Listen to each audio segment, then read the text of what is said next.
तुम लोग करोगे सर्जिकल स्ट्राइक, तुम लोग करोगे पाकिस्तान पे हमला, ये तुम लोगों की हकीकत है। दी एंड ऑफ इंडिया। मैली आंख से भी देखने की कोशिश ना करना, तुम लोगों की आंखें आकर हम निकाल लेंगे। आज अल्हम्दुलिल्लाह वो दिन है कि मैं कह सकता हूं कि पाकिस्तान मुबारक हो। इधर देखते हैं तो कर्जा, इधर देखते हैं तो कर्जा, उधर देखते हैं कर्जा, पीछे देखते हैं कर्जा। आज हम किसी दोस्त मुल्क में जाते हैं तो वो कहते हैं कि आए हैं मांगने के लिए। मैं हमेशा टू नेशन थ्योरी को अजीब नजर से देखा था, कंफ्यूज और नर्वस था। आज मैं शुक्र अदा कर रहा हूं चीमा साहब के पाकिस्तान बना है कि कलकत्ता की 70% पॉपुलेशन बिलो पॉवर्टी लाइन है। लोगों को जंगें लड़ने की जरूरत है।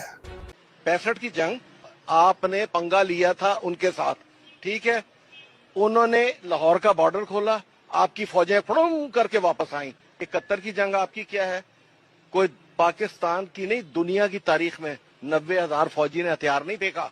कि जावेद अख्तर साहब और शबाना आजमी साहिबा जो हैं वो अपनी मनपसंद जगह पे घर नहीं खरीद सकते। क्यों जी? क्योंकि जावेद अख्तर साहब और शबाना आजमी साहिबा मुसलमान हैं। कि खुदा ना खास्ते जो बच्चा है ये इंसान का बच्चा नहीं है, अगर वहां से गुजर गया तो उस जगह को आप लोग साफ करते हैं। इंडिया से 200 साल पीछे है। ओ भाई, वो अभी पता है क्या बना रहे हैं? टेस्ला की गाड़ी बना रहे हैं वो, उनके वो बुलेट ट्रेन बन रही है अपनी। Chinese netizens have voiced strong concerns questioning the rationale behind supplying an untested fighter jet to Pakistan which has a shaky financial record. तो दो चीजें हैं जो चाइनीज सिटीजन बोल रहे हैं। एक तो तुमने खुद टेस्ट नहीं करा इसको। अब चाइनीज सिटीजन ये क्वेश्चन कर रहे हैं कि भाई ये पैसा आ कहां से रहा है चाइनीज सरकार के पास? चाइनीज सरकार का कोई बिजनेस तो है नहीं वैसा on the face of it. काजी साहब, 6 मई और 10 मई को पाकिस्तानी एयरफोर्स ने और पाक अफवाज ने यह साबित किया कि पाकिस्तानी एयरफोर्स और पाक अफवाज जो हैं वो ना सिर्फ जदीद तरीन टेक्नोलॉजी इस्तेमाल करना जानते हैं बल्कि हौसला भी रखते हैं और दुश्मन के दाम को मुंह तोड़ जवाब देना भी जानते हैं। तो सबसे बड़ी अभी पाकिस्तान में अभी थोड़ी सी बचत ये है कि वहां पे मुसलमान और हिंदुओं को बिठा के लड़ाया नहीं जाता। भारत के अंदर एक पाकिस्तान बनाना है तो बनाओ, शौक से बनाओ। मणिपुर आज जल रहा है, कोई बात ही नहीं कर रहा जी।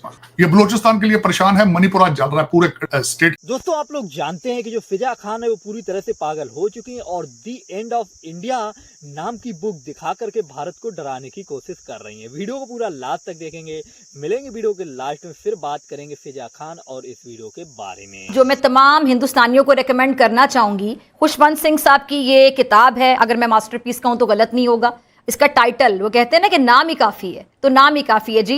नाम है इसका द एंड ऑफ इंडिया, कि किस तरह भारत हिंदुस्तान टुकड़े टुकड़े होगा और किस तरह ये अपने खात्मे का खुद जिम्मेदार बनेगा। ये so called India, Bharat secular India है, सो कॉल्ड सेक्युलर, जो कि बाकी सेक्युलर की डेफिनेशन को भी नहीं समझता। सेक्युलरिज्म की डेफिनेशन क्या होती है जाके जरा दोबारा पढ़ें। वहां पे कोई माइनॉरिटी सेफ नहीं है, खा वो मुसलमान हो, खा वो क्रिश्चियंस हो, खा वो सिख हो, वो अपने राइट्स के लिए, जो उनके बेसिक राइट्स हैं, हुकूक हैं, बुनियादी हुकूक हैं, उनके लिए बकायदा स्ट्रगल कर रहे हैं, फाइट कर रहे हैं, जिद्दोजहद कर रहे हैं। वो हुकूक जो देना रियासत की जिम्मेदारी होती है, भारत की रियासत उनको वो हुकूक नहीं दे पा रही। इबादत गाहों में वो जा नहीं पाते, अपनी जो मजहबी रस्मात है उनको वो प्रॉपर तरीके से परफॉर्म नहीं कर पाते। वहां पर जब भी ईद उल अजहा आती है, बड़ी ईद आती है, तो जब गाय को कुर्बान किया जाता है तो वहां पे किस तरह ये जो वहां पे जो बहुत ज्यादा इस तरह की सोच रखने वाले हिंदू हैं, इंतहा पसंद हिंदू, मैं तमाम हिंदुओं से मुखातिब नहीं हूं, उन लोगों से जो कि इंतहा पसंद सोच रखते हैं, बीजेपी के सपोर्टर कह सकते हैं, क्योंकि नरेंद्र मोदी की सोच क्या है वो आपके सामने है। उसके सपोर्टर की सोच जाहिर बात है उस जैसी होगी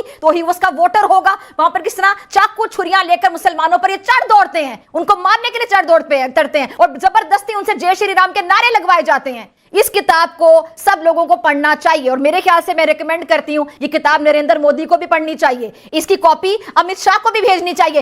एक तरफ से ये भी कहा जा रहा है कि वैसे तो डोनाल्ड ट्रंप साहब ने दोनों कंट्रीज हिंदुस्तान पाकिस्तान की जंग को रुकवाया था और उनका कहना यह था कि जी बिजनेस की वजह से उन्होंने रुकवाया है और अगर दोनों ने जंग ना रोकी या दोनों ने लड़ाई ना रोकी, जो अटैक्स थे वो ना रोके, सीज फायर ना किया तो वो बिजनेस नहीं करेंगे। एक थ्योरी ये भी चल रही थी। दूसरी तरफ ये भी कहा जा रहा था कि भारत ने जो अटैक किए थे, जो कि तकरीबन 9 के करीब बताए जा रहे हैं, वैसे हर एक अलग अलग फिगर दे रहा है, कोई 9 कह रहा है, कोई 11 कह रहा है, कोई 13 कह रहा है, लेकिन बहरहाल अगर हम 9 के फिगर को देख लें तो कहा यह जा रहा है कि जो अटैक्स किए भारत ने उसमें से कुछ अटैक्स ऐसे भी हुए हैं, ऐसा लोग कह रहे हैं, ये मैं नहीं कह रही, मैं ये एक बार और क्लियर कर दूं कि ऐसा लोग कह रहे हैं कि कई ऐसे अटैक्स भी हुए हैं जो कि पाकिस्तान के जो न्यूक्लियर कह लीजिए न्यूक्लियर प्रोग्राम जहां पर हैं या कह लीजिए न्यूक्लियर एसेट्स जहां पे रखे हैं या इंस्टॉलेशन है, न्यूक्लियर इंस्टॉलेशंस जो हैं उसके आसपास हुए हैं और उसमें से किसी किस्म की लीकेज जो है वो भी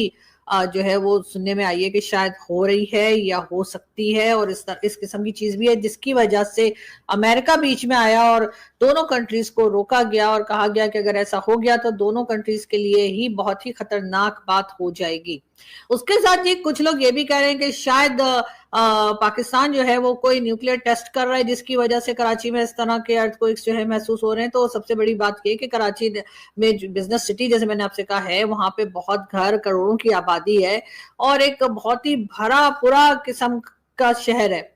पाकिस्तान ने पहले भी जब न्यूक्लियर टेस्ट किए थे तो बलूचिस्तान के इलाके में किए थे, क्योंकि बलूचिस्तान का इलाका ऐसा है जो ज्यादातर एरिया जो है वो खाली है, वहां पे आबादी बहुत कम है और खुला एरिया ज्यादा है। तो वहां पर किए गए थे जो न्यूक्लियर टेस्ट के टाइम पर, या न्यूक्लियर वेपन जो पाकिस्तान ने बनाए थे उसके लिए जो कह लीजिए जो पाकिस्तान ने लॉन्च किए थे, तो वो जी बलूचिस्तान में किया था। तो कराची में ऐसा करेंगे, इसके ऊपर बहुत से लोगों को डाउट है। उनको लगता है ऐसा नहीं हो सकता, कराची में तो कोई ऐसी जगह नहीं है।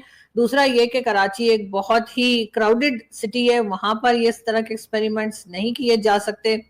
फिर क्या हो सकता है? क्या ये ऊपर वाले की तरफ से कोई कुदरती तौर पे क्या इस किस्म के अर्थक्वेक्स आ रहे हैं? क्या कोई कह लीजिए कि जो एक क्लाइमेट चेंज जो आ रहा है, एक आप समझते हैं कि लोग ये दुनिया की सुपर पावर, जो कि सुपर पावर पे ठीक है, कहने में क्या रह जाए, लिखने में क्या रह जाए।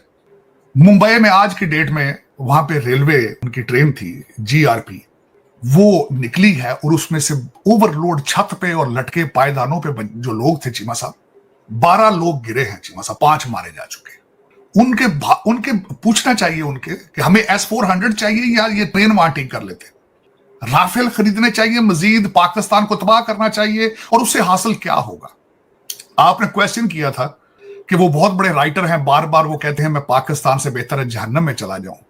मेरी इतला के आप जहन्नम में ही है, आपको ज्यादा दूर जाने की जरूरत नहीं है, जहां आपको सारा दिन बताना पड़े कि मैं I am loyal to Bharat. आप सारा दिन सरेंडर करते हैं हर चौक में, तो वो भी जहन्नम से कम नहीं है। लेकिन चीमा साहब, मेरी ओपिनियन वाकई इतनी चेंज जरूर हुई है कि मैं 2 नेशन थ्योरी पे आज बिलीव कर रहा हूं। जिस तरीके से मुगलों ने आके यहां पे तबाही फेरी थी, आज चाइना, इजराइल, अमेरिका तबाही फेर रहा है, क्योंकि आप डिवाइडेड है। आप डिवाइडेड हैं, आप असला लेके एक दूसरे का खून देखना चाहते हैं, और they are enjoying it, they are enjoying it. कोई F-35 बेच रहा है, कोई J-35 बेच रहा है, कोई S-400 बेच रहा है, कोई दूसरे ड्रोन बेच रहा है। और क्या है, उसी तरीके से जिस तरीके से चंद मुट्ठी भर ब्रिटिश 100 साल ठोक कर गए हैं। तो दोस्तों, आप लोगों ने देखा कि ये जो फिजा खान है वो कैसे एक बुक है जो दी एंड ऑफ इंडिया के नाम से हाथ में लिए और वो दुनिया को दिखाने की कोशिश कर रही हैं, और उसमें बताया जा रहा है कि भारत का एंड कैसे होगा। मतलब बुक का जो नाम है उसी से आप लोग समझ सकते हैं। और दोस्तों, ये पाकिस्तानी किसी ने शायद लिखी है, और ये और कोई लिख भी नहीं सकता है। पाकिस्तानियों को इतनी भारत से जलन होती है कि ये बुक वगैरह तो सबको लिख ही सकते हैं, और ये नकली जो प्रोपेगेंडा है ये फैलाते रहते हैं। और फिजा खान की बातें सुन करके कहीं ना कहीं आपको भी हंसी आई होगी। और फिजा खान काफ़ी ज़्यादा फेमस सेलिब्रिटी भी पाकिस्तान में मानी जाती हैं, और उनके ये बयान इंडिया में भी काफ़ी ज़्यादा वायरल होते रहते हैं, और वो भारत को दी एंड करने की बात कर रही हैं। दुनिया तो दी एंड नहीं कर पाई, अब ये दी एंड करने की बात कर रही हैं एक बुक लेकर के। तो बाकी आप लोगों ने वीडियो देखी, आप लोगों को वीडियो कैसी लगी है, आप लोग भी अपनी राय कमेंट्स में जरूर देना, और फिजा खान के बारे में एक कमेंट जरूर करना। मिलते हैं नेक्स्ट वीडियो पे।